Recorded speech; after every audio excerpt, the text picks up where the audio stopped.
bill, or you're not doing this, but you know, you need to know what's going on. You know, you need to know where our finances are going. You need to know, like, you know, how much we're paying for this, how much we're paying for daycare, how much we're doing for the cars, the insurance, stuff like that. And then I was blinded. I just let her take care of it, and I, you know, whatever. I gave her, you know, part of the money that she needed, and that was it. So yeah, you know, that is a good point. Like, you do need to, you know, you do need to understand what's going on with your finances. Even if you don't handle it, you should know. Exactly. Right.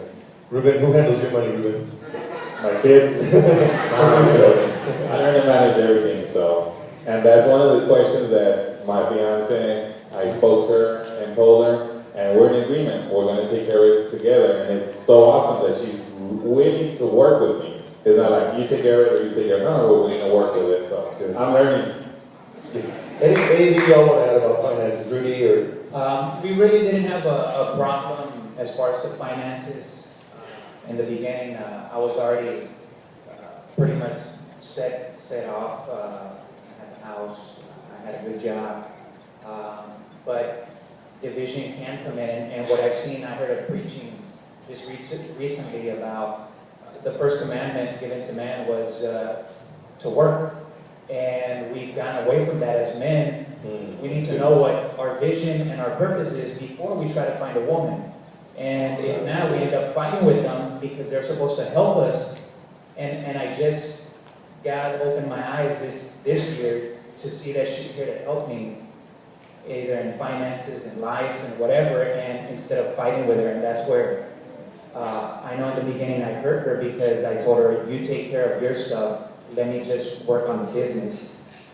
And that hurt her, and sometimes I'm like, well, why do you still bring the past? Well, the finances were splitting at least in that bit up, and now it's like, okay, well, sometimes I don't know how the bills are going to get paid. I tell her, you just pay them, and God is going to put the money in the account. I'm just going to work hard.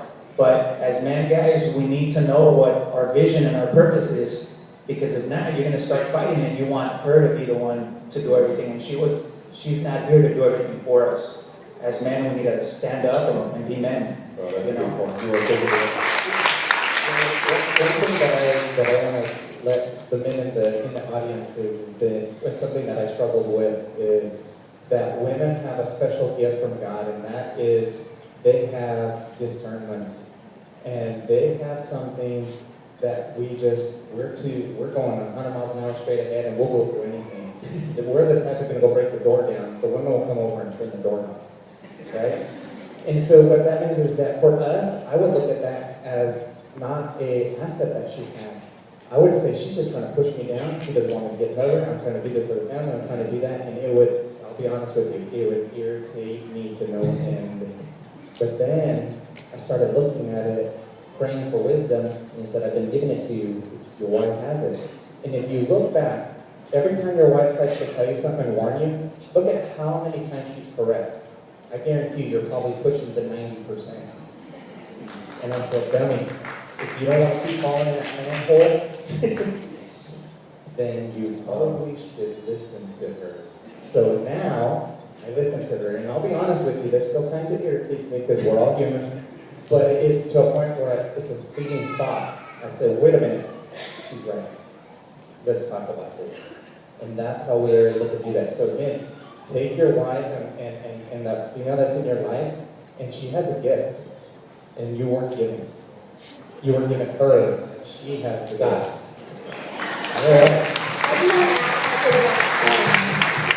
About for women, I'm going to bash it today. Now, a lot of it is just remember to, our husbands are human also, you know, and just briefly I'm going to share with you is that the whole finance thing, women have to remember, some of us are spenders, and I'm guilty of that too, you know, and if you don't communicate as far as where the money's at, it's going to start a fight, because they're not going to tell you don't go shop, because then what are you going to say? Well, you're on the football team all day long, or you wondering about that, you know. You have to remember, you argue about that because you're not on the same page as your finances. When that debit card is being swiped 10 times with your turn and then his turn, you don't need, in that one day, I can guarantee y'all haven't come home until you sit down and say, well, what did you spend today? You what? Let me go return that really quick, because I didn't know that you were doing that too. You've got to be on the same page. Another thing is going to be where women, Gabe had lost his job, you know, and it was something that we went through that was very hard, because unfortunately, child support didn't stop, things didn't stop, some of that didn't stop. And it takes a strong woman to be able to say, you know what, I'm not going to all of a sudden walk away from that because, you know what, that's my husband, and when he falls, our house will fall too. And I have to stand there and say, you know what, Lord, you're going to provide for both of us still, whether it's just me working or not.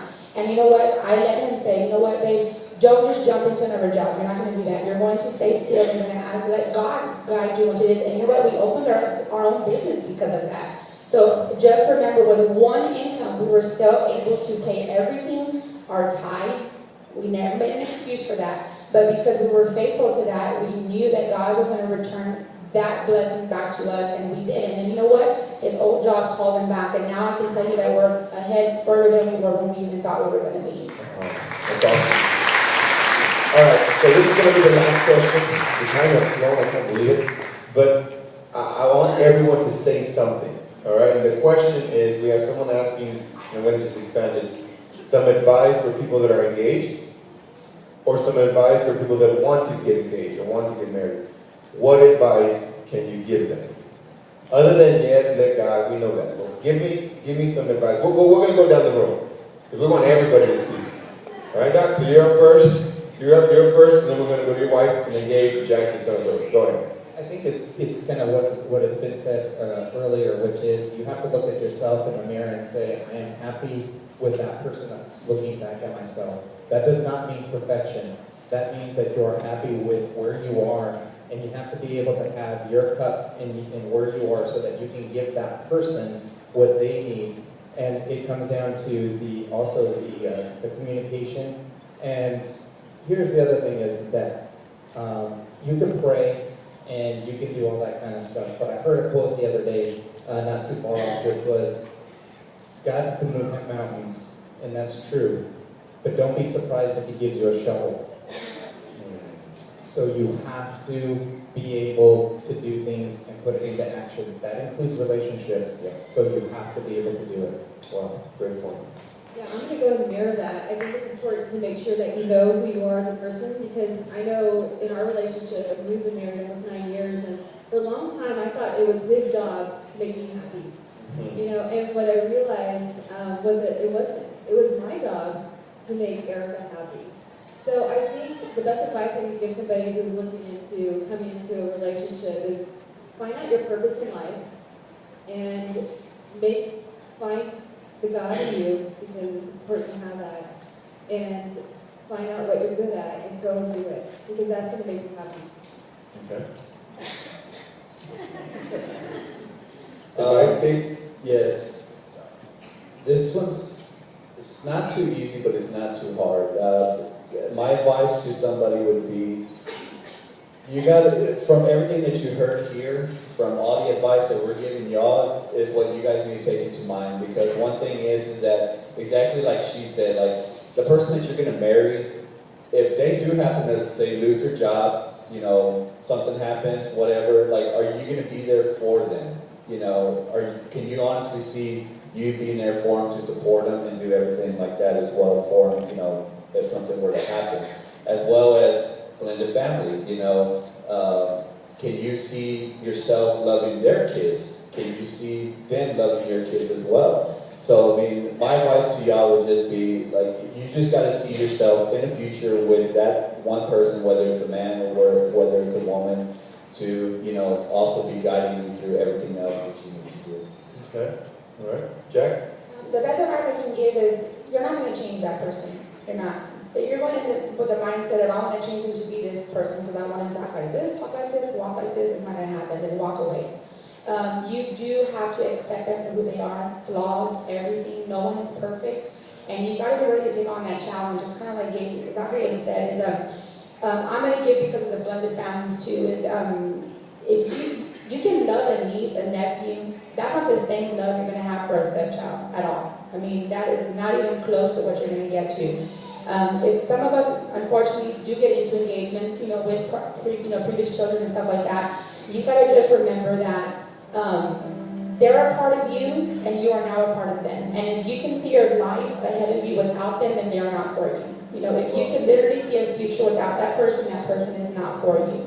You've got to be able to say, you know what, I love him for who he is. I'm going to stand by him or her, regardless of whatever happens. And I'm ready to, what we said last time, take this roller coaster ride. It's going to be a roller coaster. And if you're not fun and you don't like rides, then you better not even get in line to get on that ride, because it's going to happen. That's good.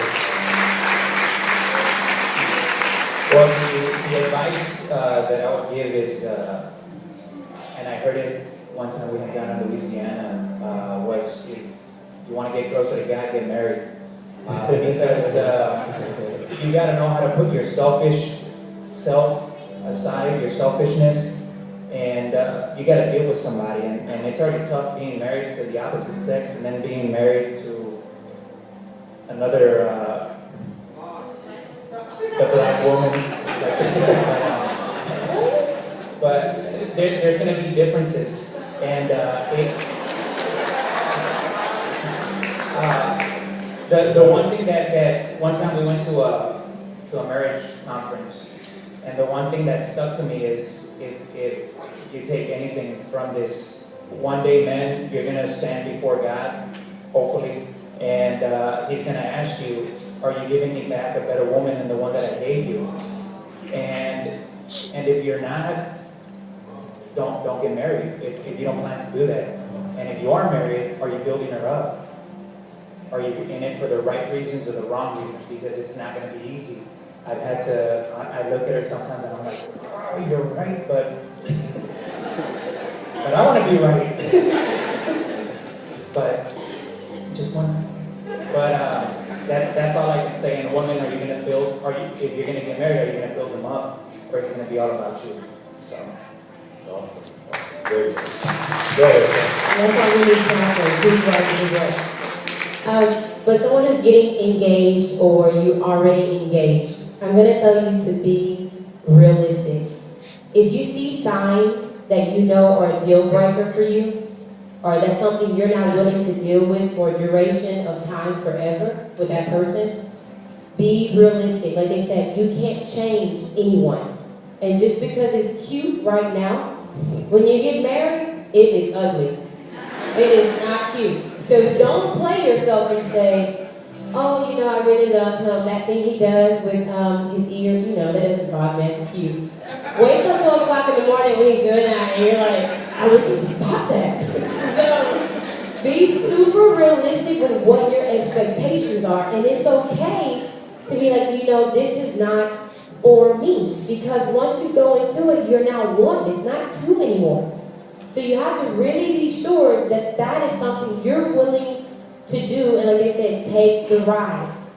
Don't jump into something because it sounds like a great idea, or because they're feeling that void because you've been feeling so lonely for so long, or, you know, don't jump in it for that. They are not going to do that for you. And last but not least, if you have been in a previous long-term relationship, or maybe you were married before, you need to really reflect upon yourself and look at what your faults may have been in that previous relationship. Because you're going to bring it to the next one. And then you're wondering, like, well, why is this not working, or why is that? Because you haven't fixed you. And so you fix you. It's hard for you to go into a relationship with someone else. That's good stuff. Go ahead, Ruben. I know you're getting everything you did. What would you give advice first? Everything they said. No, basically my deal was, my advice is to really get to know that other person.